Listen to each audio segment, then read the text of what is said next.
like even Jesus said, like that it comes from the intentions of your heart. Like if he said something to the effect of like, yeah, you maybe didn't sleep with this woman, right? But in your heart, you already desired to sleep with her. So you've already done that right here in your mind. So it's the intention. And so that's like the spiritual side of it. So you can apply the golden rule physically and spiritually, but the spiritual part comes from your intention, like your free will, kind of like your free will outside is the external, on the internals, like your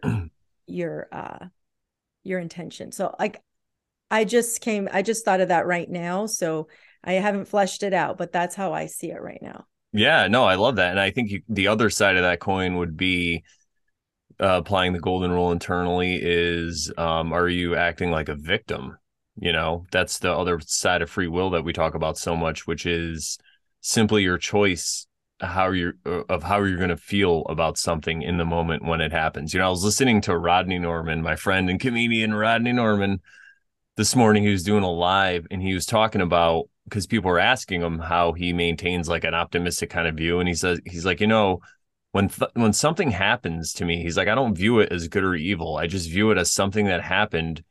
And then I don't ask myself why this happened. I just say, oh, this happened. Now, what can I do? Or what can it show me? Or, all these questions that he asks, but he Mm-hmm. doesn't go into a victim narrative in his head, which I really Mm-hmm. like. And I think that is super important. And it's a gift that we're given, this free will. So why not use it? And why not use it in a way where we don't look like victims?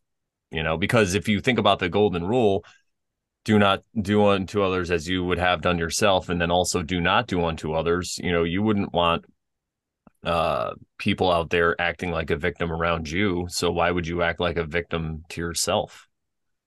Did I say that right? That makes sense, right? Something like that. You guys get it. If you've been watching long enough, you know the way I scat. I'm just scatting everybody.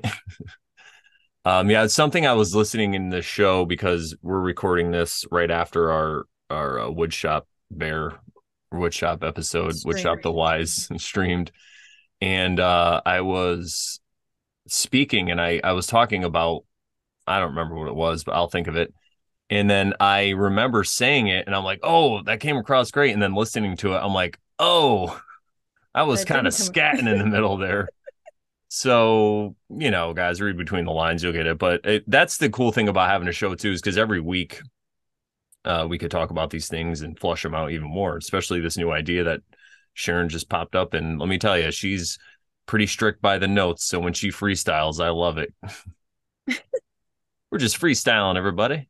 Yeah, we're freestyling. Yeah. But thank you for Good. sharing that, because I think that's very important stuff about the way you view this golden rule internally and in the intentions, because they do say the path to hell is paved with good intentions, but I feel like what you're talking about gets you around that, because it's not really about good or bad intentions.